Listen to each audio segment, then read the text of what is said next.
Pagi itu, gedung Wijaya Global Corporation berdiri angkuh di tengah pusat bisnis Jakarta, menjulang dengan dinding kaca berkilau seolah mencerminkan kekuasaan orang-orang di dalamnya. Jam dinding di lantai 27 baru saja menunjukkan pukul 8.30, namun ruang rapat utama sudah penuh sesak oleh jajaran manajer, supervisor, dan kepala divisi. Semua duduk rapi, punggung tegak, wajah tegang. Tak satu pun berani berbicara. Semua menunggu satu orang. Pintu kaca ruang rapat terbuka dengan suara klik yang nyaring. Seorang wanita melangkah masuk dengan langkah tegas, sepatu hak tingginya menghentak lantai marmer seperti palu sidang yang siap menjatuhkan vonis. Rambut panjangnya tergerai rapi, jas hitam mahal membingkai tubuh rampingnya dengan sempurna. Wajahnya cantik, dingin, dan tak menunjukkan satu pun senyum. Dialah Alessandra Wijaya, CEO termuda Wijaya Global Corporation. Cantik, cerdas, ambisius, dan terkenal kejam dalam urusan disiplin. Semua orang berdiri serentak. "Selamat pagi, Bu Alessandra," ucap mereka hampir bersamaan. Alessandra tidak menjawab. Ia hanya melemparkan map ke meja panjang di tengah ruangan, lalu duduk di kursi utama tanpa menoleh sedikit pun. "Duduk," katanya singkat. Rapat dimulai. Slide demi slide laporan keuangan ditampilkan. Alessandra mendengarkan sambil menyilangkan tangan, matanya tajam menatap siapapun yang berbicara. Setiap kesalahan kecil langsung disambar dengan komentar pedas. Tidak ada toleransi. Tidak ada empati. Suasana semakin mencekam. Di sudut ruangan, berdiri seorang pria tua dengan seragam abu-abu kusam bertuliskan Office View. Namanya Pak Raka. Usianya sekitar 60 tahun, rambutnya mulai memutih, punggungnya sedikit membungkuk. Di tangannya ada nampan berisi cangkir kopi panas dan air mineral. Ia berjalan perlahan, sangat hati-hati. Pak Raka sudah bekerja di gedung itu hampir 10 tahun. Ia hafal betul kebiasaan para petinggi. Ia tahu siapa yang suka kopi pahit, siapa yang tak mau air dingin, dan siapa yang harus dihindari saat suasana sedang buruk. Dan pagi itu, suasana sangat buruk. Dengan langkah kecil, Pak Raka mendekati meja Alessandra. Tangannya sedikit bergetar, bukan karena usia semata, tapi karena firasat yang tidak enak sejak tadi. Ia meletakkan cangkir kopi di hadapan sang CEO dengan penuh kehati-hatian. Namun detik berikutnya, kling! Cangkir itu tersenggol sedikit, menyebabkan kopi tumpah beberapa tetes ke meja rapat. Hanya beberapa tetes. Namun di ruangan itu, seolah bom baru saja meledak. Alessandra menghentikan presentasi dengan mengangkat tangan. Matanya menatap meja, lalu perlahan naik ke wajah Pak Raka. Tatapan itu dingin, tajam, mematikan. "Apa ini?" tanyanya pelan, tapi suaranya menusuk telinga. Pak Raka membeku. Wajahnya pucat. Maaf, Bu, saya akan segera bersihkan," ucapnya terbatas sambil meraih lap. Namun sebelum ia sempat menyentuh meja, suara Alessandra meninggi. "Berhenti." Semua orang tersentak. Alessandra berdiri. Kursinya terdorong ke belakang dengan keras. "Kamu tahu berapa harga meja ini?" katanya lantang. "Atau otakmu terlalu bodoh untuk menghitung?" Ruangan senyap. Tak ada satupun yang berani menunduk, apalagi membela. Pak Raka menelan ludah. Tangannya gemetar. Saya minta maaf, Bu. Saya tidak sengaja." "Tidak sengaja." Alessandra terkekeh sinis. "Itu alasan klasik orang-orang tidak kompeten." Ia melangkah mendekat, berdiri tepat di depan Pak Raka. "Kamu ini OB, kan?" tanyanya tajam. "Tugasmu cuma satu, bersih, rapi, dan tidak mengganggu. Bahkan itu pun kamu gagal." Beberapa manajer saling berpandangan, tapi tetap diam. Mereka tahu, siapapun yang mencoba bicara akan bernasib sama, atau lebih buruk. Pak Raka menunduk. Matanya berkaca-kaca, tapi ia menahan air matanya jatuh. "Saya akan membersihkan, Bu," katanya lirih. Namun Alessandra belum selesai. "Kalian lihat ini," serunya sambil menunjuk Pak Raka ke arah peserta rapat. "Inilah contoh SDM yang tidak seharusnya ada di perusahaan besar seperti ini." Kata-kata itu seperti cambuk. "Sudah tua, lamban, ceroboh, dan tidak tahu tempat," lanjutnya tanpa belas kasihan. "Kalau bukan karena kebijakan HR yang terlalu lunak, orang seperti kamu seharusnya sudah disingkirkan sejak lama." Pak Raka menggenggam lep erat-erat. Dadanya terasa sesak. Ia ingin membela diri. Ingin berkata bahwa ia bekerja siang malam. Bahwa ia tidak pernah absen. Bahwa gajinya kecil, tapi ia tetap bersyukur. Namun semua kata itu tertelan bersama harga dirinya. "Angkat wajahmu," perintah Alessandra. Perlahan, Pak Raka mengangkat kepala. Di matanya, ada kelelahan yang dalam. Luka lama yang tidak semua orang bisa lihat. Tapi juga ada sesuatu yang aneh, ketenangan yang tidak sesuai dengan seseorang yang baru saja dihina habis-habisan. Alessandra sempat terdiam sepersekian detik. Entah kenapa, ada perasaan asing yang mengusik dadanya. Namun ia menepisnya. "Mulai hari ini," katanya dingin, "kalau kamu masih ingin bekerja di sini, pastikan kamu tahu diri. Jangan pernah lagi muncul di hadapanku kalau tidak dipanggil." Pak Raka mengangguk pelan. "Baik, Bu," jawabnya singkat. Tanpa membantah. Tanpa melawan. Ia membersihkan meja dengan cepat, lalu melangkah keluar ruang rapat dengan langkah tertatih, meninggalkan ruangan yang kembali membeku. Tak seorang pun menyadari. Saat Pak Raka berbalik, dari balik kerah bajunya yang lusuh, terlihat sebuah kalung tua dengan liontin sederhana. Logamnya sudah kusam, tapi bentuknya unik. Seperti simbol yang menyimpan cerita panjang. Dan saat Alessandra tanpa sengaja melirik ke arah pintu, matanya menangkap kilatan liontin itu. Dadanya tiba-tiba berdegup keras. Sesuatu dalam ingatannya bergerak. Namun ia menggelengkan kepala, menganggap itu hanya kelelahan. "Lanjutkan rapat," katanya singkat. Tak seorang pun tahu. Pagi yang penuh hinaan itu adalah awal dari kehancuran terbesar dalam hidup Alessandra Wijaya. Langkah Pak Raka terdengar pelan di lorong panjang lantai 27. Karpet tebal meredam suara sepatunya yang sudah mulai aus. Tangannya masih menggenggam lap basah, sementara dadanya naik turun menahan perasaan yang bercampur, malu, sedih, tapi juga sesuatu yang jauh lebih dalam dari sekadar terluka. Ia tidak menangis. Bukan karena hatinya kebal, melainkan karena hidup telah terlalu sering memaksanya menelan rasa sakit sendirian. Begitu pintu ruang rapat tertutup di belakangnya, Pak Raka berhenti sejenak.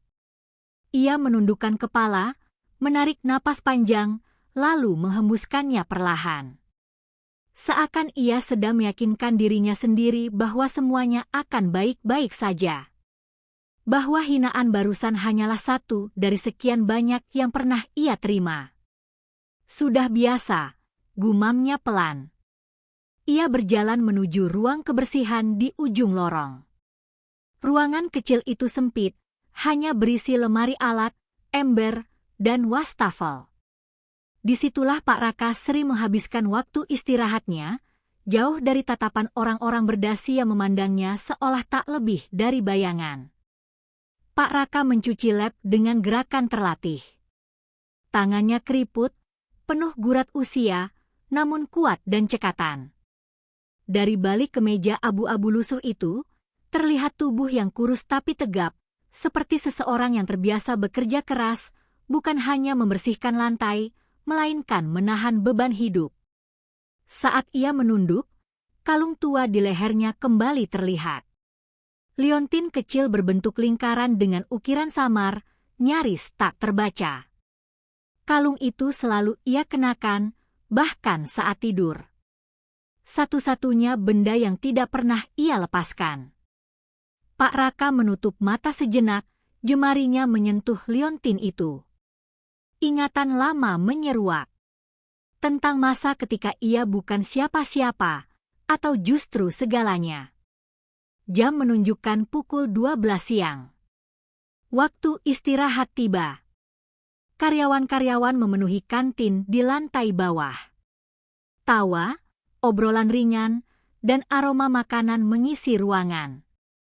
Namun Pak Raka memilih duduk di bangku kecil dekat tangga darurat, membuka bekal sederhana dari kotak plastik tua.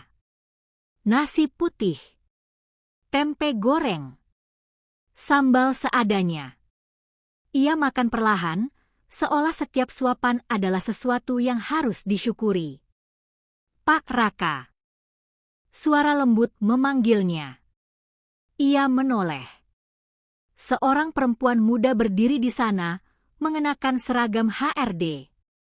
Namanya Maya, salah satu karyawan yang dikenal paling ramah di gedung itu. Pak Raka nggak apa-apa, tanya Maya hati-hati. Pak Raka tersenyum kecil. Senyum yang lebih mirip topeng daripada ekspresi bahagia. Nggak apa-apa, Mbak. Sudah biasa, jawabnya. Maya menggigit bibir. Ia jelas melihat kejadian di ruang rapat pagi tadi. Banyak yang melihat. Tapi hanya sedikit yang peduli. Maaf ya, Pak. Bu Alessandra kalau lagi marah memang. Tidak usah dijelaskan, potong Pak Raka lembut. Saya paham. Jawaban itu justru membuat dada Maya terasa lebih sesak. Bapak, tidak marah, tanya Maya pelan. Pak Raka berhenti mengunyah. Ia menatap ke depan, ke arah jendela besar yang memperlihatkan langit Jakarta yang terik. Marah itu capek, Mbak, katanya akhirnya. Dan tidak mengubah apa-apa. Maya terdiam. Ia memperhatikan Pak Raka lebih seksama. Dari dekat, pria tua itu terlihat berbeda. Ada wibawa halus dalam caranya berbicara. Bukan seperti OB lain yang sering ia temui. Ada ketenangan, seperti orang yang pernah berada di posisi tinggi, lalu memilih turun tanpa penyesalan. Pak Raka sudah lama kerja di sini, ya? Tanya Maya. Hampir 10 tahun, jawabnya. Kenapa Bapak bertahan? Dengan perlakuan seperti ini, suara Maya merendah. Pak Raka tersenyum lagi. Kali ini lebih dalam, lebih getir. Karena di sini saya masih berguna, katanya. Dan karena saya sedang menepati janji. Janji. Maya mengernyit. Pak Raka tak menjawab. Ia hanya menutup kotak bekalnya, berdiri, lalu mengangguk sopan. Terima kasih sudah peduli, Mbak Maya. Ia melangkah pergi sebelum Maya sempat bertanya lebih jauh. Sore hari, hujan turun deras. Gedung Wijaya Global Corporation mulai lengang. Sebagian besar karyawan pulang lebih awal, takut terjebak macet. Pak Raka masih bekerja. Ia menyapu lantai lobi dengan teliti, memastikan tak ada genangan air yang bisa membuat orang terpeleset. Saat itulah seorang satpam mendekatinya. Pak Raka, panggil satpam itu. Bu Alessandra masih di kantor. Pak Raka mengangguk. Ia sudah menduga. Sejak kejadian pagi tadi, ia tahu CEO itu tidak akan tenang begitu saja. Entah karena marah atau karena sesuatu yang lain. Satpam itu ragu sejenak, lalu berkata, beliau minta kopi. Tapi, katanya hanya Bapak yang antar. Pak Raka terdiam sepersekian detik. Hanya dia? Ia mengangguk pelan. Baik. Ia menyiapkan kopi dengan hati-hati. Aroma pahitnya menguar pelan. Saat menuang air panas, tangannya sama sekali tidak bergetar kali ini.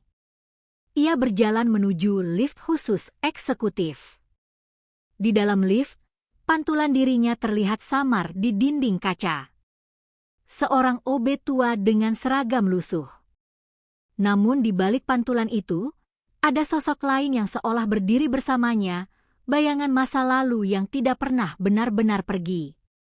Lift berhenti di lantai 30. Ruang CEO sunyi. Lampu menyala temaram. Alessandra berdiri membelakangi pintu, menatap jendela besar yang memperlihatkan kota dalam hujan. Pak Raka melangkah masuk. Bu Alessandra, ucapnya sopan. Alessandra tidak menoleh. Letakkan di meja, katanya singkat. Pak Raka menuruti. Saat ia berbalik untuk pergi. Pak Raka, panggil Alessandra tiba-tiba. Suara itu berbeda. Tidak setajam pagi tadi. Ada getaran halus di dalamnya. Pak Raka berhenti. Ya, Bu? Alessandra menoleh. Tatapan mereka bertemu. Untuk sesaat, waktu terasa berhenti. Tatapan itu bukan tatapan CEO pada OB. Itu tatapan seseorang yang sedang berusaha mengingat sesuatu yang hampir terlupakan, namun terasa terlalu penting untuk diabaikan. Kita pernah bertemu sebelumnya, tanya Alessandra pelan. Pak Raka menatapnya lama. Sangat lama. Lalu ia tersenyum kecil. Mungkin, Bu, jawabnya tenang. Di dunia ini, kita sering bertemu lebih dari sekali, hanya saja tidak selalu saling mengenali. Alessandra menahan napas. Sementara Pak Raka melangkah keluar, meninggalkan pertanyaan yang mulai menggerogoti hati sang CEO. Dan malam itu, Alessandra Wijaya untuk pertama kalinya sejak bertahun-tahun tidak bisa tidur. Hujan masih turun ketika malam menelan gedung Wijaya Global Corporation. Lampu-lampu kota berkilau di balik jendela besar kantor CEO. Namun bagi Alessandra Wijaya, semua itu tampak buram. Pandangannya kosong, pikirannya jauh dari laporan keuangan yang terbuka di layar laptopnya. Pertanyaan itu terus berulang di kepalanya. Kita pernah bertemu sebelumnya? Jawaban Pak Raka terngiang jelas. Tenang. Tidak menuduh. Tidak pula menjilat. Mungkin, Bu. Di dunia ini, kita sering bertemu lebih dari sekali, hanya saja tidak selalu saling mengenali. Alessandra memijat pelipisnya. Ia tidak suka perasaan ini, perasaan kehilangan kendali. Selama bertahun-tahun, hidupnya tertata rapi. Masa lalu ditinggalkan, masa depan dikendalikan. Ia tidak memberi ruang bagi kenangan yang tak produktif. Namun malam itu, kenangan datang tanpa izin. Ia bermimpi. Seorang gadis kecil berdiri di bawah hujan, mengenakan gaun sederhana yang sudah lusuh. Tangannya gemetar menggenggam sebuah kalung dengan liontin bulat. Di hadapannya, seorang pria berlutut, wajahnya tak terlihat jelas, namun suaranya hangat. Kalau nanti kamu besar, jangan jadi orang yang merendahkan orang lain, kata pria itu. Kenapa? Tanya si gadis kecil sambil menangis. Karena orang yang paling rendah seringkali justru yang paling banyak berkorban. Gadis kecil itu terisak. Hujan semakin deras. Janji sama Om, lanjut pria itu, menyelipkan kalung ke leher sang gadis. Apapun yang terjadi, simpan ini. Kalau suatu hari kamu lupa siapa dirimu, lihat ini, dan ingat. Alessandra kecil mengangguk. Lalu suara rem mendecit. Lampu menyilaukan. Teriakan. Dan semuanya gelap. Alessandra terbangun dengan napas terengah. Jam di dinding menunjukkan pukul 3.17 dini hari. Keringat dingin membasahi pelipisnya. Ia duduk, dadanya naik turun. Tidak mungkin, gumamnya. Ia berdiri, berjalan menuju cermin besar di sudut kamar. Tangannya menyentuh lehernya, tempat kalung itu seharusnya berada. Kosong. Kalung itu sudah lama hilang. Atau dihilangkan. Pagi berikutnya, Alessandra datang lebih awal dari biasanya. Wajahnya pucat, matanya sedikit sembab, namun langkahnya tetap tegas. Para karyawan yang berpapasan dengannya bisa merasakan aura berbeda, bukan kemarahan, melainkan kegelisahan. Ia langsung menuju lantai 27. Pak Raka sudah ada di sana, seperti biasa. Ia sedang mengepel lorong, gerakannya pelan namun rapi. Saat melihat Alessandra, ia berhenti dan menunduk sopan. "Selamat pagi, Bu." Alessandra berhenti melangkah. Ia menatap Pak Raka. Pagi itu, tanpa seragam rapat, tanpa meja panjang sebagai pembatas, ia melihatnya lebih jelas. Keriput di wajahnya bukan keriput orang lemah. Ada bekas luka tipis di alis kirinya. Dan matanya, mata itu menyimpan cerita yang tidak semua orang sanggup menanggung.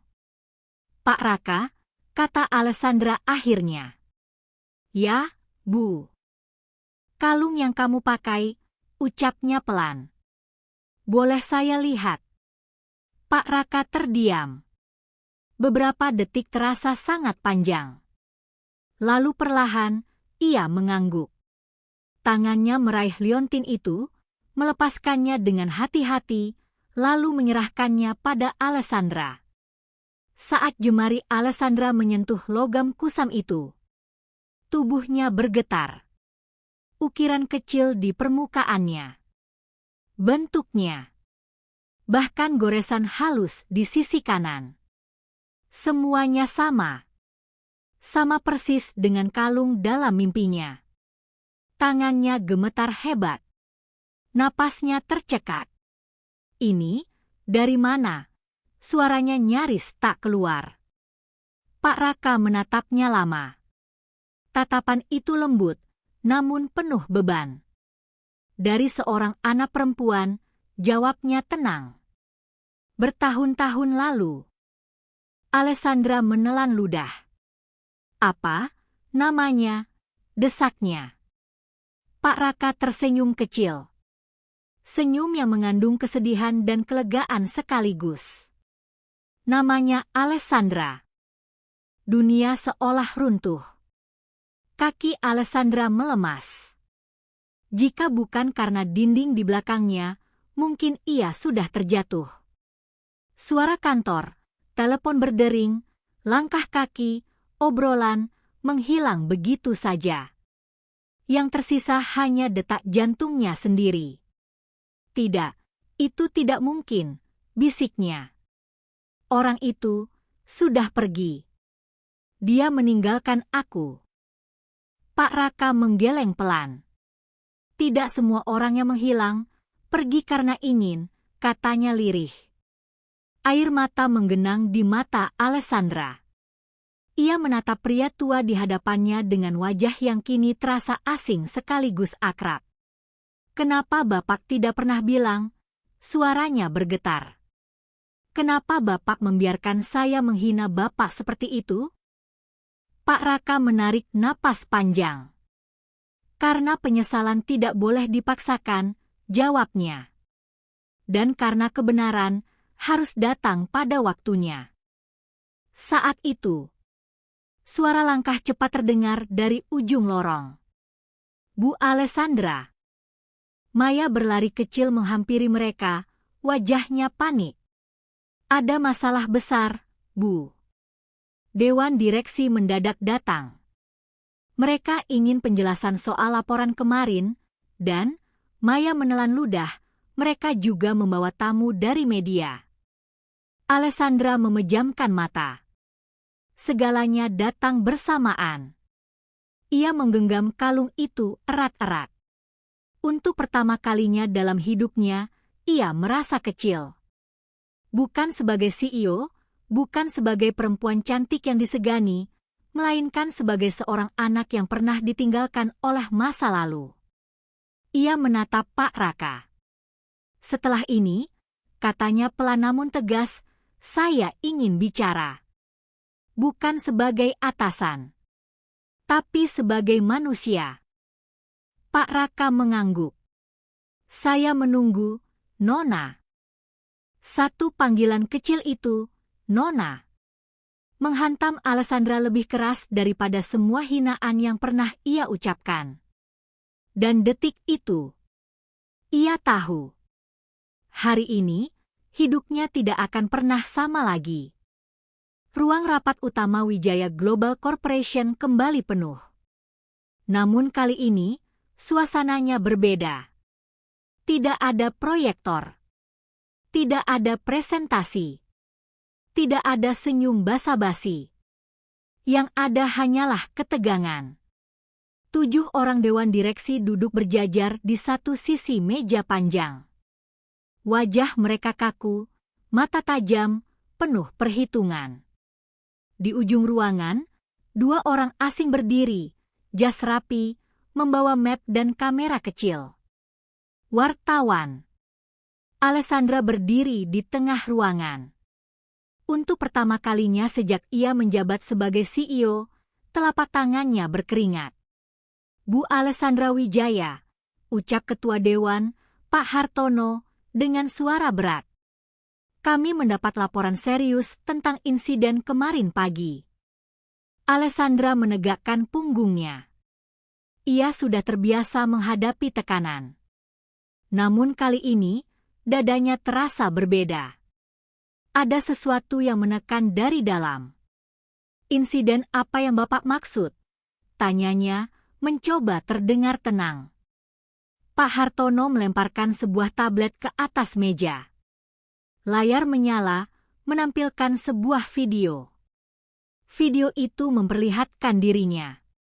Dirinya yang berdiri di ruang rapat. Dirinya yang menunjuk-nunjuk seorang OB tua. Dirinya yang berbicara dengan nada merendahkan, tajam, tanpa ampun. Setiap kata yang keluar dari mulutnya seperti pisau yang kini berbalik menusuk dirinya sendiri. Siapa yang merekam ini? Tanya Alessandra dengan suara menegang. Tidak penting, potong Pak Hartono. Yang penting adalah isinya. Salah satu direktur lain menyahut, video ini sudah menyebar di internal. Tinggal menunggu waktu sebelum keluar ke publik. Alessandra menarik napas panjang. Dan Anda tahu, lanjut Pak Hartono dingin, perusahaan kita sedang dalam sorotan. Sedikit saja isu tentang pelecehan atau arogansi pimpinan, harga saham bisa anjlok. Alessandra mengepalkan tangan. Apa yang kalian inginkan? Tanyanya lurus. Jawaban itu datang cepat. Kami ingin klarifikasi. Sekarang. Semua mata tertuju padanya. Alessandra membuka mulut, lalu menutupnya kembali. Kata-kata yang biasa ia ucapkan, pembelaan, logika bisnis, alasan profesional, mendadak terasa kosong. Bayangan Pak Raka muncul di kepalanya. Tatapan tenang itu. Kalung tua di tangannya. Nama yang disebutkan dengan suara lirih, Alessandra. Insiden itu, Suara Alessandra bergetar, adalah kesalahan saya. Beberapa anggota dewan saling berpandangan. Saya berbicara berlebihan. Tidak pantas. Tidak manusiawi, lanjutnya. Ruangan hening. Tak ada yang menyangka Alessandra Wijaya, CEO besi, akan mengakui kesalahan tanpa perlawanan. Dan, tanya salah satu direktur tajam. Dan saya bertanggung jawab penuh, ucap Alessandra pelan. Wartawan mencatat cepat. Kami akan mempertimbangkan sanksi, kata Pak Hartono. Sementara itu, Anda tetap menjalankan tugas, namun dengan pengawasan ketat. Alessandra mengangguk. Namun sebelum rapat ditutup, salah satu wartawan angkat bicara. Bu Alessandra, katanya sopan tapi menusuk, apakah benar OB yang Anda hina itu, seseorang yang memiliki hubungan personal dengan Anda? Jantung Alessandra nyaris berhenti. Dari mana Anda mendapat informasi itu? Tanyanya tajam. Kami hanya bertanya, jawab wartawan itu. Karena jika benar, maka kasus ini bukan hanya soal etika kerja, melainkan soal kemanusiaan. Alessandra tidak menjawab. Ia menatap meja. Dan dalam diam itu, semua orang tahu ada sesuatu yang jauh lebih besar tersembunyi di balik insiden kemarin. Sementara itu, di lantai bawah, Pak Raka duduk sendirian di ruang kebersihan. Tangannya menggenggam kembali kalung itu, kini terasa lebih berat dari sebelumnya. Ia tahu detik ini akan datang. Ia mendengar bisik-bisik karyawan. Melihat tatapan penasaran. Merasakan udara kantor berubah. Namun hatinya tetap tenang. Pak Raka, suara Maya terdengar dari pintu. Bapak, dipanggil Bu Alessandra. Pak Raka berdiri perlahan. Katakan padanya, saya akan datang setelah zuhur, katanya lembut. Maya terkejut. Tapi, beliau menunggu. Pak Raka tersenyum kecil. Untuk hal-hal besar, katanya, menunggu sebentar bukan masalah. Di ruang CEO, Alessandra duduk sendirian.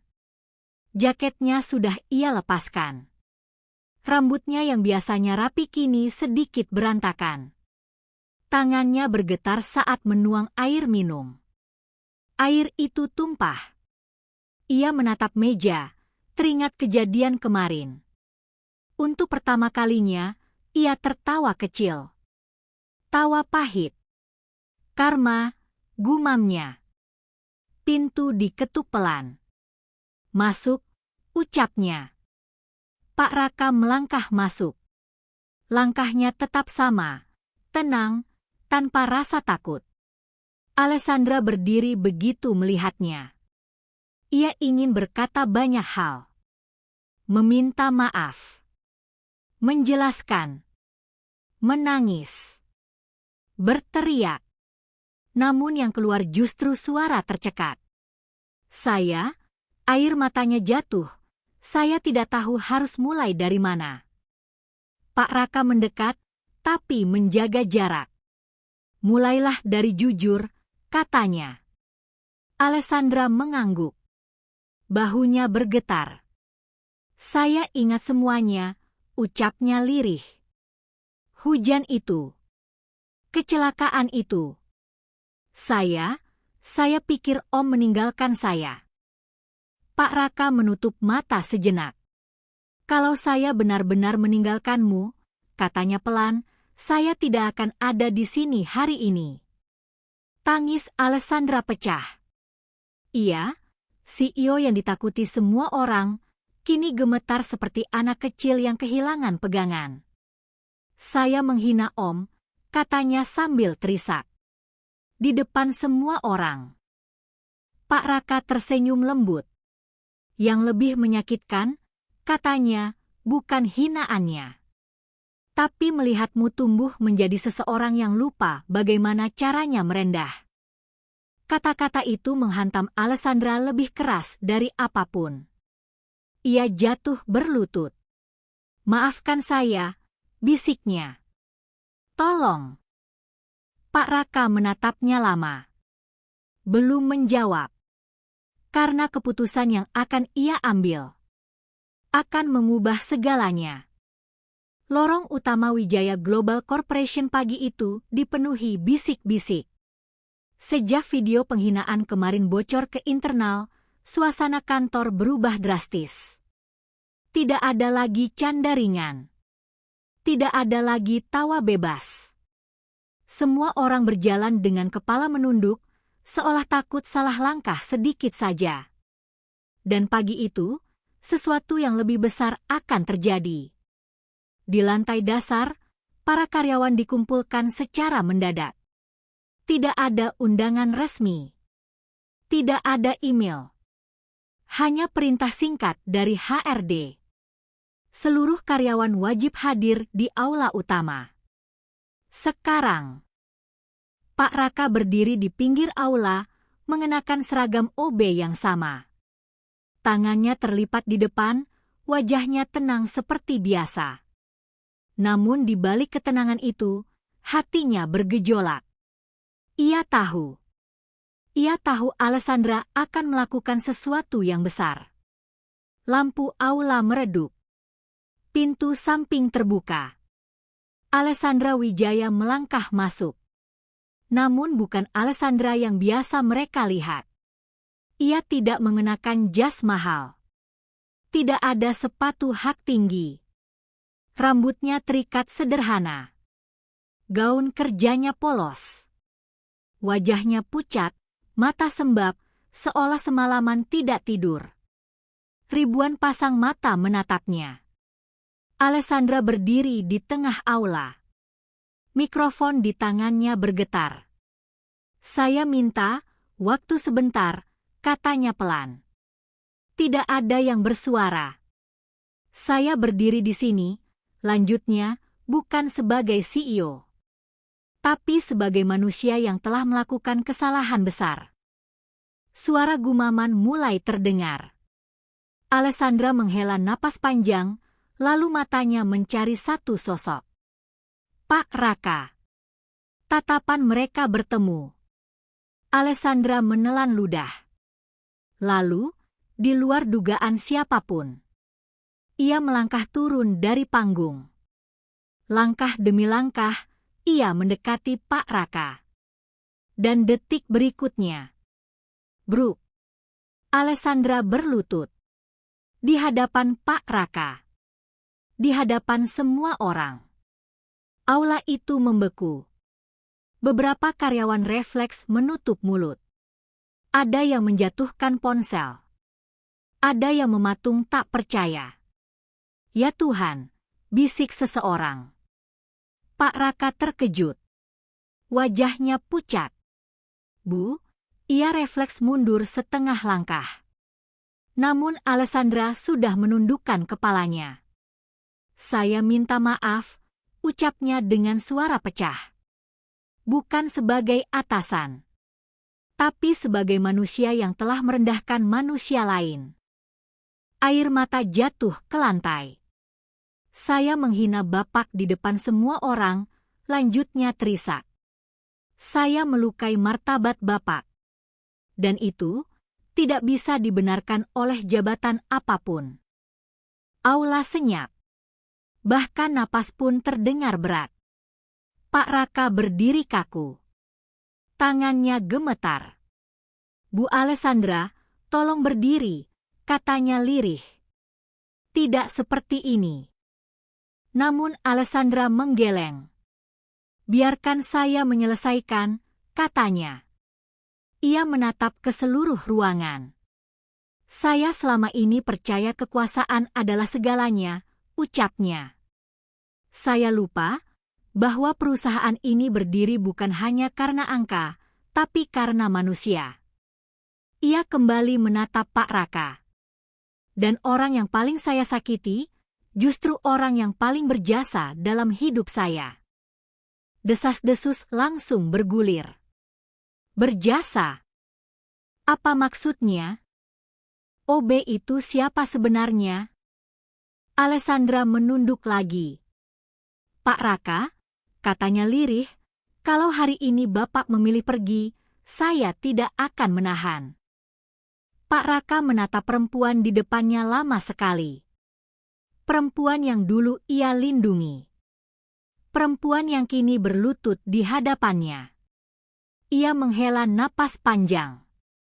Perlahan, ia mengulurkan tangan.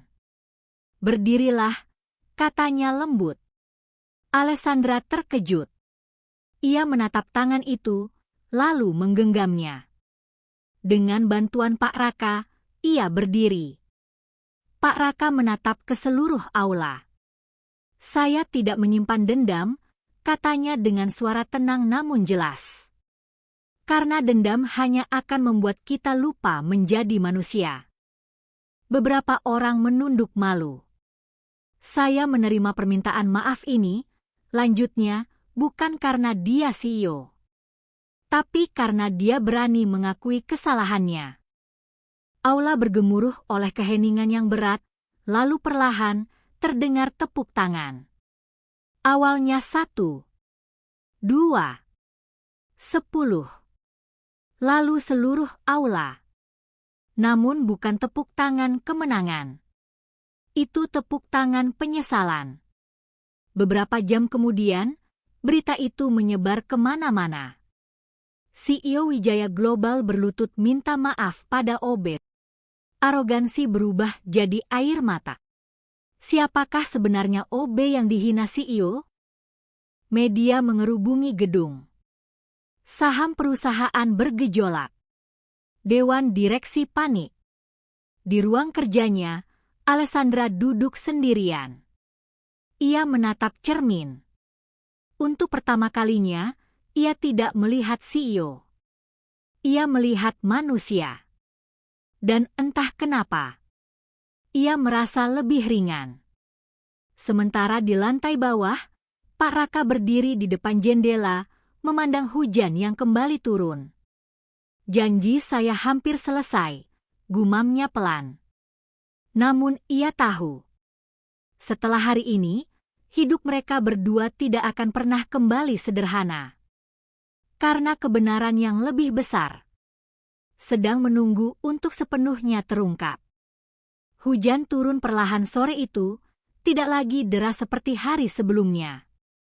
Tetesannya membasahi halaman kecil di belakang gedung Wijaya Global Corporation, tempat sebuah bangku kayu tua berdiri di bawah pohon ketapang.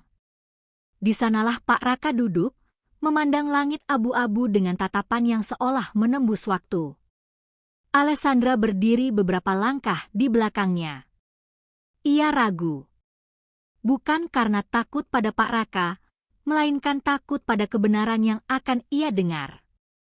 Selama ini, hidupnya dibangun di atas versi cerita yang diberikan keluarganya.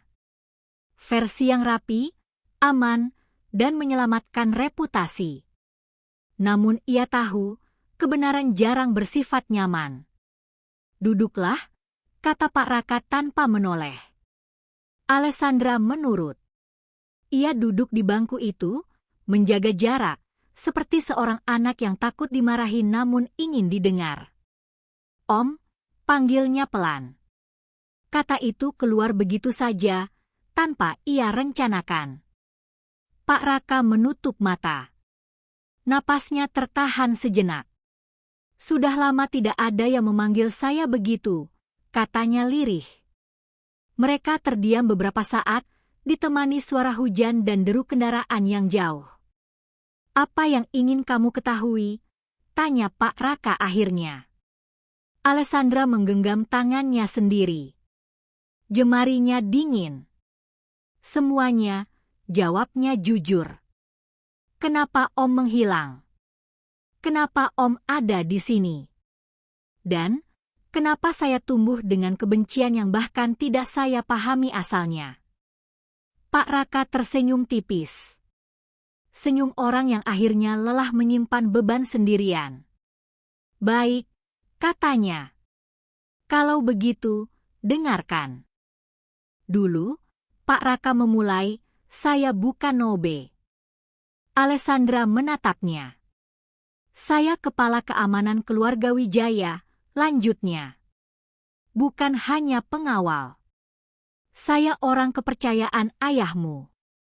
Jantung Alessandra berdetak lebih cepat. Ayahmu bukan orang jahat, kata Pak Raka hati-hati. Tapi ia dikelilingi orang-orang yang rakus. Termasuk saudara-saudaranya sendiri. Alessandra teringat rapat-rapat keluarga yang dingin. Senyum palsu. Tatapan penuh perhitungan. Malam itu, suara Pak Raka merendah, aku diperintahkan mengantarmu pulang.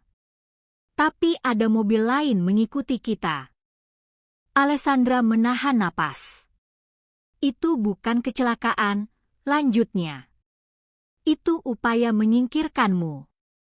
Dunia Alessandra seakan berhenti berputar. Apa? Bisiknya. Ada konflik saham. Warisan. Dan kamu adalah kunci, kata Pak Raka. Jika kamu tidak ada, posisi ayahmu akan goyah. Air mata menggenang di mata Alessandra. Saya membawa kamu keluar dari mobil sebelum tabrakan kedua, kata Pak Raka. Saya selamatkan kamu. Tapi saya tidak bisa menyelamatkan semuanya. Ia menyentuh bekas luka di alisnya. Setelah itu, saya dituduh sebagai penyebab kecelakaan. Dituduh lalai. Dituduh berkhianat. Tidak. Alessandra menggeleng keras. Ayah tidak akan. Pak Raka tersenyum pahit. Dia diancam, katanya. Dan dia memilih perusahaan daripada kebenaran. Alessandra terisak. Kalung itu, lanjut Pak Raka, saya berikan padamu malam itu. Agar suatu hari, kalau kamu tumbuh dan lupa, kamu ingat bahwa pernah ada seseorang yang melindungimu tanpa pamrih. Tapi kenapa Om tidak pernah datang? Suara Alessandra pecah. Karena saya dipaksa menandatangani perjanjian, jawab Pak Raka. Saya harus menghilang. Nama saya dihapus. Jika saya mendekatimu, keselamatanmu terancam. Alessandra menutup mulutnya. Tangisnya tak tertahan. Dan ibu saya, tanyanya dengan suara gemetar. Pak Raka terdiam lama. Ibumu tahu, katanya akhirnya. Dan itu sebabnya dia tidak kuat. Kata-kata itu menghantam Alessandra lebih keras dari apapun. Ia teringat ibunya yang sering termenung. Tatapan kosong. Senyum yang dipaksakan. Saya tumbuh membenci dunia, bisik Alessandra. Saya pikir semua orang akan meninggalkan saya. Pak Raka menoleh, menatapnya dengan mata berkaca-kaca. Dan itu sebabnya saya datang ke sini, katanya.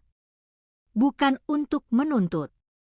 Tapi untuk memastikan kamu tidak tumbuh sendirian, meski dari jauh. Alessandra menatapnya tak percaya. Om sengaja bekerja di perusahaan saya, tanyanya. Pak Raka mengangguk. Saya ingin melihat kamu, katanya sederhana. Saya ingin tahu apakah kamu baik-baik saja. Alessandra menunduk. Rasa bersalah menekan dadanya. Dan yang Om lihat, tanyanya lirih. Pak Raka tersenyum sedih. Seseorang yang sukses, katanya. Tapi kesepian. Tangis Alessandra pecah sepenuhnya.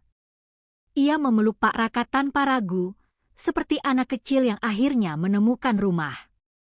Maafkan saya, katanya berulang-ulang. Maafkan saya. Pak Raka menepuk punggungnya pelan.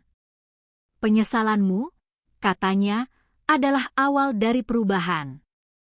Malam itu, Alessandra menghadap dewan direksi. Dengan wajah pucat tapi tekad kuat, ia berkata, saya akan membuka semua arsip lama. Saya ingin kebenaran. Keputusan itu membuat ruangan gempar. Kalau itu dilakukan, kata Pak Hartono, nama keluarga Wijaya bisa hancur. Alessandra menatap mereka satu persatu. Lebih baik reputasi hancur, katanya tegas, daripada hidup dalam kebohongan. Di luar gedung, Pak Raka berdiri memandang langit malam.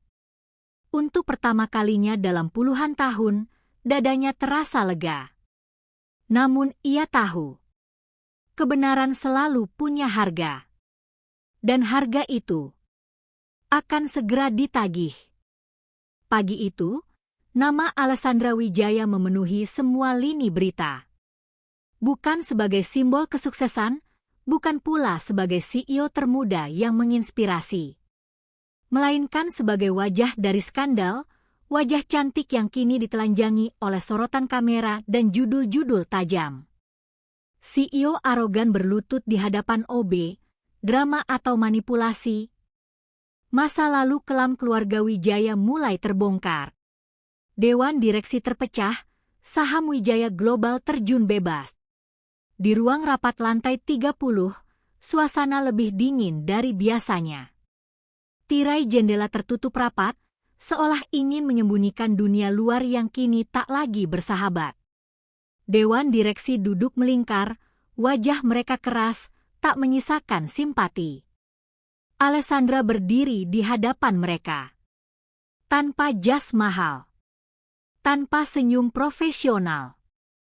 Hanya seorang perempuan dengan mata lelah dan punggung tegak. Kami sudah mempertimbangkan keputusan, kata Pak Hartono, suaranya datar. Demi stabilitas perusahaan, Anda diminta untuk mengundurkan diri sementara dari posisi CEO. Ruangan senyap. Kata mengundurkan diri menggantung di udara, berat dan menekan. Sementara, tanya Alessandra pelan. Sampai situasi mereda, jawab salah satu direktur. Atau sampai dewan memutuskan sebaliknya. Alessandra mengangguk pelan. Ia sudah menduga. Ada satu hal lagi, lanjut Pak Hartono. Akses Anda ke arsip lama, yang Anda minta, kami tolak. Alessandra mendongak. Kenapa? Karena membuka arsip itu, kata direktur lain tajam, sama saja membuka luka lama. Dan luka lama bisa menghancurkan perusahaan. Alessandra menatap mereka satu persatu. Perusahaan ini, katanya tenang, dibangun di atas pengorbanan orang-orang yang kalian lupakan. Cukup, potong Pak Hartono. Ini bukan tempat untuk drama moral. Alessandra tersenyum pahit. Tidak, katanya. Ini tempatnya. Ia menarik napas panjang. Saya terima keputusan dewan, ucapnya. Tapi saya tidak akan berhenti mencari kebenaran. Pak Hartono menyipitkan mata. Kalau begitu, bersiaplah menanggung akibatnya. Keputusan itu bocor ke media hanya dalam hitungan jam. Alessandra keluar dari gedung melalui pintu belakang, mengenakan topi dan masker. Namun kilatan kamera tetap mengejarnya. Pertanyaan dilemparkan tanpa ampun. Bu Alessandra, apakah Anda mengakui manipulasi publik? Benarkah OB itu ayah kandung Anda? Apakah Anda akan dipenjara? Alessandra tidak menjawab. Ia masuk ke mobil dengan tangan gemetar. Begitu pintu tertutup, ia menunduk dan menangis. Bukan tangis CEO yang kehilangan jabatan. Tangis seorang anak yang baru sadar betapa salah arah hidupnya selama ini. Sementara itu, Pak Raka merasakan dampaknya dengan cara berbeda. Ia dipanggil ke bagian personalia.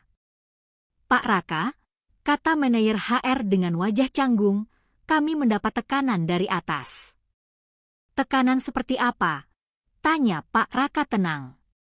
Bapak, diminta berhenti bekerja. Pak Raka mengangguk pelan. Mulai kapan? Hari ini, jawab HR lirih. Pesangon akan kami urus. Pak Raka tersenyum kecil. Terima kasih, katanya. Saya sudah siap. HR terdiam, lalu memberanikan diri bertanya, Bapak tidak marah? Pak Raka menggeleng. Kalau kebenaran membuat saya harus pergi, katanya lembut, maka itu harga yang pantas. Ia keluar dari ruangan itu tanpa menoleh. Di lorong, Maya berdiri dengan mata berkaca-kaca. Pak Raka, maaf, katanya terisak. Semua ini tidak adil. Pak Raka menepuk bahu Maya. Keadilan tidak selalu datang dari sistem, katanya. Kadang datang dari hati manusia. Ia melangkah pergi, membawa tas kecil berisi barang-barangnya. Malam itu, Alessandra duduk sendirian di apartemennya yang luas namun dingin. Lampu-lampu kota terlihat dari jendela, tapi tak satu pun terasa berarti. Ponselnya berdering. Nama yang muncul membuat jantungnya bergetar. Pak Raka. Om, suaranya pecah begitu sambungan tersambung. Saya dengar kamu diberhentikan, kata Pak Raka lembut. Dan Om juga, balas Alessandra dengan nada bersalah. Ini semua karena saya. Tidak, jawab Pak Raka tenang. Ini karena kebenaran. Alessandra terisak. Saya kehilangan segalanya, katanya. Jabatan, reputasi, mungkin masa depan. Pak Raka terdiam sejenak. Tidak, katanya kemudian. Kamu baru saja kehilangan topengmu. Alessandra terdiam. Dan itu, lanjut Pak Raka, adalah awal untuk menemukan dirimu yang sebenarnya. Alessandra menutup mata. Untuk pertama kalinya, ia tidak tahu apa yang harus ia lakukan besok. Namun di balik ketakutan itu, ada satu perasaan baru yang tumbuh. Keberanian. Karena ia tahu, meski dunia menjatuhkannya, ia tidak lagi sendirian. Dan badai ini belum berakhir. Hidup Alessandra Wijaya berubah dalam semalam. Tidak ada lagi sopir pribadi yang menunggu di lobi. Tidak ada lagi asisten yang mengatur jadwal menit demi menit. Tidak ada lagi lift khusus yang membawanya langsung ke lantai teratas tanpa harus bertemu siapapun. Pagi itu, ia berdiri di halte bus. Mengenakan kemeja sederhana, celana hitam polos, dan sepatu datar yang sudah lama tak ia pakai. Rambutnya diikat seadanya. Wajahnya nyaris tanpa riasan. Di tangannya hanya ada tas kain berisi dompet dan ponsel. Ia, yang dulu tak pernah menunggu siapapun, kini menunggu bus bersama orang-orang biasa. Seorang ibu dengan anak kecil. Seorang buruh bangunan. Seorang mahasiswa yang menatap layar ponsel tanpa henti. Tak ada yang mengenalinya. Dan entah kenapa, itu terasa melegakan. Alessandra menatap bayangannya di kaca halte. Untuk pertama kalinya, ia melihat dirinya tanpa label, tanpa CEO, tanpa pewaris, tanpa topeng. Hanya seorang perempuan yang sedang belajar berdiri kembali. Sementara itu, Pak Raka memulai hari-harinya dengan rutinitas baru. Ia bangun lebih pagi, menyapu halaman kontrakan kecilnya di pinggiran kota. Menyeduh kopi sendiri. Duduk di bangku kayu sambil membaca koran lama, bukan untuk mencari berita tentang dirinya, tapi untuk memastikan dunia masih berjalan seperti biasa. Beberapa tetangga sudah tahu kabar tentang OB yang bikin CEO berlutut. Pak Raka itu hebat, ya, kata seorang ibu warung suatu pagi. Kalau saya jadi bapak, pasti sudah menuntut, sahut yang lain. Pak Raka hanya tersenyum. Untuk apa? Jawabnya ringan.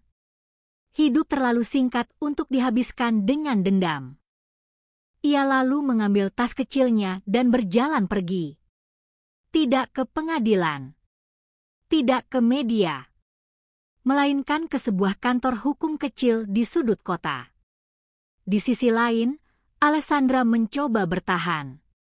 Tabungannya menipis lebih cepat dari yang ia bayangkan. Beberapa rekening dibekukan sementara karena audit internal. Apartemen mewahnya terasa seperti museum kosong, terlalu besar untuk satu orang yang sedang belajar hidup sederhana.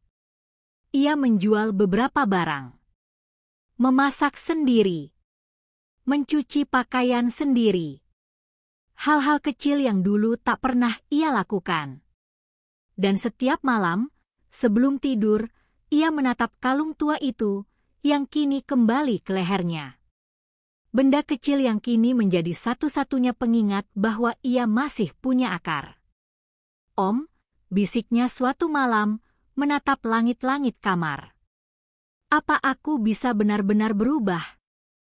Jawabannya datang bukan dari suara, melainkan dari ingatan, tatapan Pak Raka yang tenang, tanpa tuntutan. Beberapa hari kemudian, sebuah kejutan kecil datang. Alessandra menerima panggilan dari seorang jurnalis senior bernama Damar. Ia dikenal tajam, tapi juga berintegritas. Saya ingin bertemu, kata Damar singkat. Bukan untuk menjatuhkan Anda. Alessandra ragu. Tapi ia setuju. Mereka bertemu di sebuah kedai kopi sederhana. Damar datang tanpa kamera, tanpa perekam. Saya sudah menyelidiki arsip lama keluarga Wijaya, kata Damar pelan. Dan seseorang membantu saya. Alessandra menegang. Siapa? Damar tersenyum kecil. Seorang pria tua. Mantan kepala keamanan. Namanya Raka. Air mata langsung menggenang di mata Alessandra. Om, bisiknya. Dia tidak mau tampil, lanjut Damar. Tidak mau disebut pahlawan. Tidak mau balas dendam. Tapi dia ingin kebenaran dicatat dengan benar. Alessandra menunduk, tangannya bergetar. Kenapa Om lakukan itu? Tanyanya lirih. Damar menatapnya lama. Karena menurutnya, jawab Damar, memaafkan bukan berarti melupakan. Tapi memastikan kesalahan tidak diulang oleh generasi berikutnya. Berita besar itu akhirnya terbit. Bukan sensasi. Bukan skandal murahan. Melainkan laporan panjang tentang manipulasi kekuasaan, pengorbanan yang dihapus dari sejarah, dan seorang pria yang memilih diam demi keselamatan seorang anak. Nama Pak Raka tidak ditulis lengkap. Hanya disebut sebagai seorang saksi kunci yang menolak disebutkan namanya. Publik bereaksi keras. Tekanan kini berbalik arah kepada Dewan Direksi lama, kepada keluarga besar Wijaya, kepada sistem yang selama ini menutup mata. Satu persatu, kebohongan runtuh. Alessandra membaca artikel itu di ponselnya, di dalam bus yang membawanya pulang. Air matanya jatuh tanpa bisa ia tahan. Bukan karena sedih. Melainkan karena akhirnya ia mengerti. Kekuatan sejati bukan tentang menjatuhkan lawan. Melainkan tentang berdiri tegak tanpa perlu menginjak siapapun. Malam itu, ia mendatangi kontrakan Pak Raka. Pintu kayu dibuka pelan. Pak Raka berdiri di sana, mengenakan kaos sederhana dan celana kain. Nona, sapanya lembut. Alessandra langsung memeluknya. Terima kasih, katanya terisak. Untuk segalanya. Pak Raka menepuk punggungnya. Perjalananmu belum selesai, katanya. Tapi kamu sudah berjalan ke arah yang benar. Alessandra mengangguk. Untuk pertama kalinya sejak jatuh. Ia merasa benar-benar bangkit. Pagi itu, telepon Alessandra berdering saat ia sedang menyapu lantai kecil apartemennya. Ia berhenti, menatap layar ponsel dengan dahi berkerut. Nomor tak dikenal. Alessandra Wijaya, suara di seberang terdengar formal. Kami dari Dewan Direksi Sementara Wijaya Global. Napas Alessandra tertahan. Kami ingin bertemu, lanjut suara itu. Ada keputusan penting. Ia menutup mata sejenak. Baik, jawabnya. Saya akan datang. Ruang rapat yang sama. Namun suasananya berbeda. Beberapa kursi kosong. Wajah-wajah lama menghilang, digantikan oleh orang-orang baru. Udara tidak lagi penuh arogansi, melainkan kehati-hatian. Situasi sudah berubah, kata Ketua Dewan Sementara. Tekanan publik memaksa kami membersihkan struktur lama. Alessandra mendengarkan tanpa ekspresi.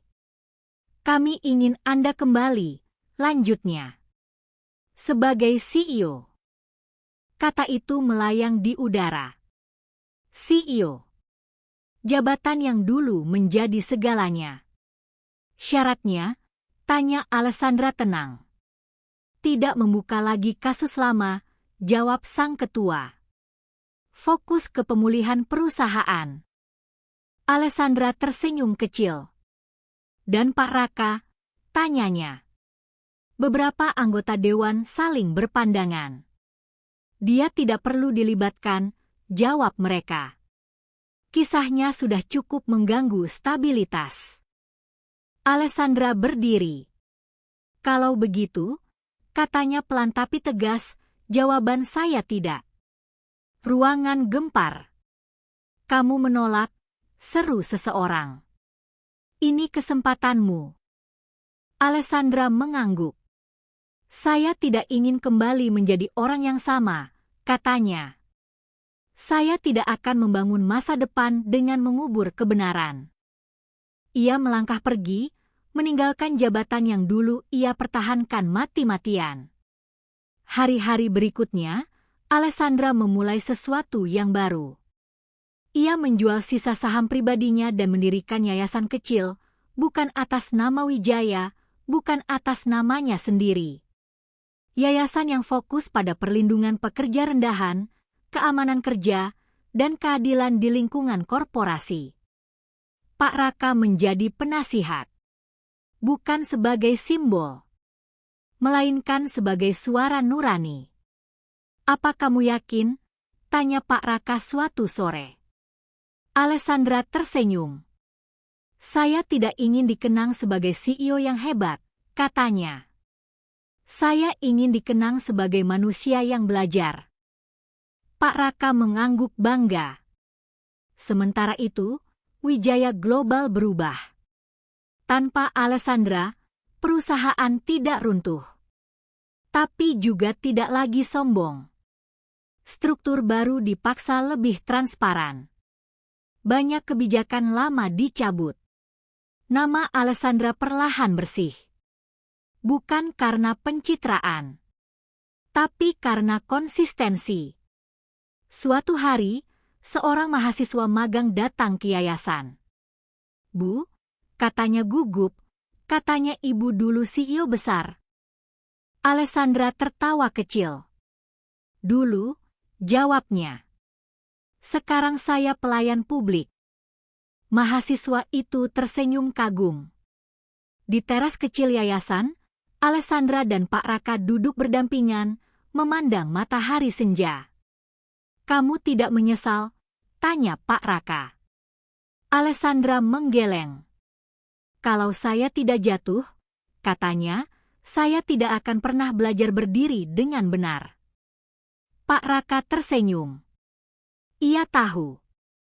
Perjalanan ini hampir selesai. Tinggal satu bab terakhir. Bab tentang makna hidup yang sesungguhnya. Pagi itu, halaman kecil Yayasan Lentera Hati dipenuhi suara langkah kaki dan obrolan pelan. Tidak ada karpet merah. Tidak ada pengamanan ketat. Hanya tenda sederhana, kursi plastik, dan wajah-wajah yang datang dengan harapan. Alessandra berdiri di tengah halaman, mengenakan kemeja putih sederhana dan celana kain abu-abu. Rambutnya terikat rapi, tanpa riasan mencolok. Jika seseorang melihatnya hari itu tanpa tahu masa lalunya, tak akan menyangka bahwa perempuan itu pernah memimpin perusahaan raksasa. Di sudut halaman, Pak Raka membantu menata kursi. Gerakannya pelan, tapi penuh ketelitian. Sesekali ia tersenyum pada orang-orang yang lewat, satpam, OB, buruh, dan pegawai rendahan yang selama ini jarang disapa. Hari itu, yayasan mengadakan forum terbuka pekerja. Bukan seminar mewah, bukan pidato elit, melainkan ruang aman untuk bercerita. Satu persatu orang naik ke panggung kecil. Seorang OB bercerita tentang upah yang tak pernah naik. Seorang satpam mengisahkan jam kerja yang tidak manusiawi. Seorang cleaning service perempuan menangis saat menceritakan hinaan yang ia terima hampir setiap hari. Alessandra mendengarkan. Tidak memotong. Tidak menggurui. Hanya mendengar. Dan di setiap cerita, ia melihat bayangan dirinya sendiri di masa lalu, saat ia terlalu tinggi untuk menunduk dan terlalu sibuk untuk peduli. Ketika tiba gilirannya berbicara, Alessandra berdiri tanpa mikrofon. Saya tidak berdiri di sini sebagai mantan CEO, katanya tenang. Saya berdiri sebagai seseorang yang pernah salah dan diberi kesempatan untuk belajar. Semua mata tertuju padanya. Saya dulu percaya jabatan membuat saya lebih tinggi, lanjutnya. Ternyata tidak. Jabatan hanya menguji, apakah kita tetap manusia saat berada di atas. Ia menoleh ke arah Pak Raka. Orang yang mengajarkan saya hal itu, katanya, adalah seseorang yang dulu saya hina. Ruangan hening. Pak Raka menunduk sedikit, tidak nyaman menjadi pusat perhatian. Beliau tidak pernah membalas, lanjut Alessandra. Tidak menuntut. Tidak mempermalukan saya balik. Ia hanya mengingatkan saya dengan caranya sendiri. Alessandra menarik napas. Karena itu, yayasan ini berdiri, katanya. Agar tidak ada lagi manusia yang direndahkan hanya karena seragam yang ia kenakan. Tepuk tangan pelan terdengar. Bukan gemuruh, tapi tulus. Beberapa bulan kemudian, Wijaya Global Corporation mengumumkan kebijakan baru, hasil tekanan publik dan perubahan sistemik. Program perlindungan pekerja diperkuat. Jalur pengaduan dibuka. Budaya kerja dipaksa berubah. Nama Pak Raka disebut dalam satu catatan kecil sejarah internal perusahaan. Bukan sebagai OB. Bukan sebagai pengacau. Melainkan sebagai pengingat. Sore itu, Alessandra dan Pak Raka duduk di bangku kayu yang sama, di bawah pohon ketapang di belakang gedung yayasan. Om, kata Alessandra pelan. Kalau waktu bisa diulang, apa Om akan tetap datang ke hidup saya? Pak Raka tersenyum lembut. Kalau waktu diulang, katanya, saya tetap akan melindungimu. Tapi saya berharap, kamu tidak perlu jatuh sejauh itu untuk belajar. Alessandra tersenyum dengan mata berkaca-kaca. Terima kasih, katanya. Karena tidak menyerah pada saya. Pak Raka menatap langit yang mulai berwarna jingga. Kamu sudah menepati janjimu, katanya. Kamu tidak merendahkan orang lain lagi. Alessandra mengangguk. Di lehernya, kalung tua itu berkilau di terpa cahaya senja, bukan lagi sebagai simbol masa lalu, melainkan sebagai penanda perjalanan. Malam datang. Lampu-lampu yayasan menyala satu persatu. Di dinding kecil dekat pintu masuk, terpajang sebuah kalimat sederhana. Tidak ada pekerjaan yang rendah. Yang rendah hanyalah cara kita memandang sesama. Alessandra berhenti sejenak membaca tulisan itu. Ia tersenyum. Karena kini ia tahu. Kepemimpinan sejati tidak lahir dari ketakutan, melainkan dari keberanian untuk merendah. Dan di dunia yang terus mengejar ketinggian, mereka yang berani menunduk akan selalu terlihat paling mulia. Tamat.